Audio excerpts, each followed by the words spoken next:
Hey, what's up, everyone? It's your boy Matt Diazable coming at you with another album review.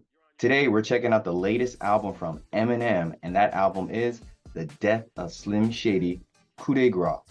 If you don't know who Eminem is, he is a rapper from Detroit, Michigan, and he is one of the best-selling artists of all time, globally and in the United States, having sold over 220 million records throughout the world and everything.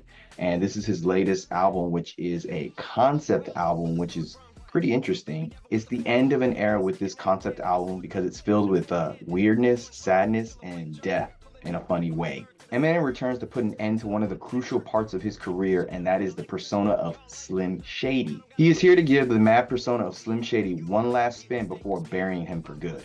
The album has three parts to it, and each of those parts has a skit at the beginning of it, which helps create a narrative and keeps that concept narrative flowing nicely throughout this album. The first part of this album, he's going back into that Slim Shady persona here, and he's tearing people apart, from disabled people, little people, Gen Z, the trans community, everyone. He's just ripping everyone apart in his usual fashion. And at times, it seems like he's going overboard with making fun of and just being really mean and rude to some of these groups of people, like on songs on Brand New Dance and Antichrist, where he talks about Christopher Reeves and his disability, trans people, little people, and everything. He's just going like unhinged. However, as you listen to the album, you get to the later parts of the album, this first section of the album kind of makes more sense in the grand scheme of things, and it really works with the concept. In this part of the album, there's a few notable tracks that are really nice, like Habits, which he has a really good flow and delivery, and then you have a good beat to match it. And then you have the song Evil, where it's like a low sounding beat and very hypnotic chorus and everything. It just sounds nice. In the middle section of the album and everything, he's being even more like Slim Shady, and to be more like outlandish and like shocking and make you like clutch your pearls and everything. Like, what? I can't believe he's saying that. Why would he say that? Stuff like that. But at the same time, his actual persona, Marshall Mathers, is trying to tell him how immature he's being and how he needs to be a better person and needs to grow from this persona and everything. So he's literally battling with himself and like showing like where he needs to be at his age and everything, and showing where he was, because he was on drugs, he was drinking a lot, he just wasn't in the right state of mind when he was doing that Slim Shady persona. On this section, there's a really good song called Fuel here that has a good feature from GID, and he just kills it on his feature, and the song just has a good vibe and energy to it throughout the whole song. And then you have other songs like Houdini and Road Rage, which they are like okay songs. They're not the best, but he's made worse songs.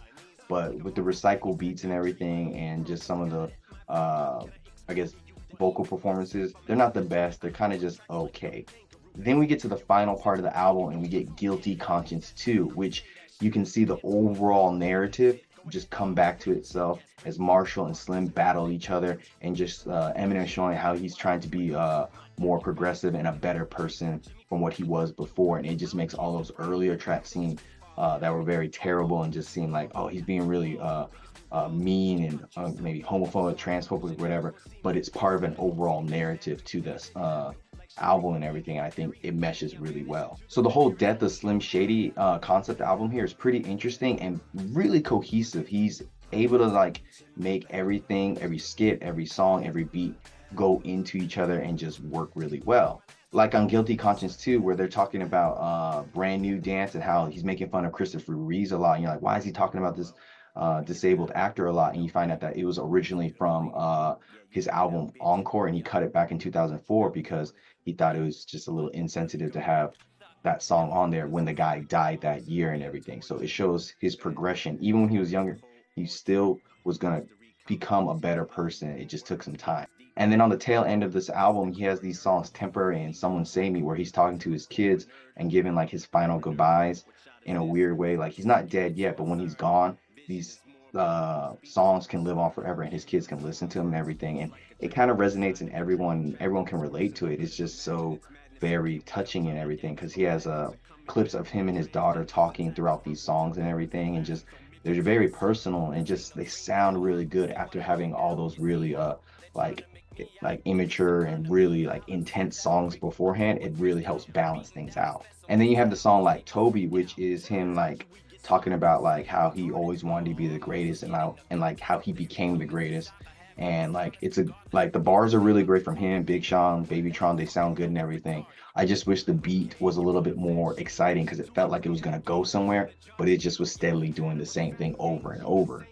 Regardless, he's delivering solid and fast bars throughout this whole album that I think old fans will really like him. And if new fans can really dig into the whole lore and the concept of everything, can appreciate what he's doing here. One of the things that I kind of didn't like at first was his volume on the first couple songs. He sounded really low and kind of not distorted, but kind of muffled a little bit. Like he didn't come in clear. But as this album progressed, his vocals were very clear and nice. So I don't know if that was a production issue or anything like that, but those first couple songs, he sounded a little weird.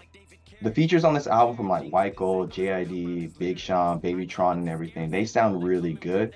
The songs Brand New Dance and Head Hunter has some features that were either too like rage inducing, just didn't sound that great, or like on Head Hunter where at first he sounded okay, but then he started like rapping like some gibber. I won't say gibberish, but it was like really hard to understand him.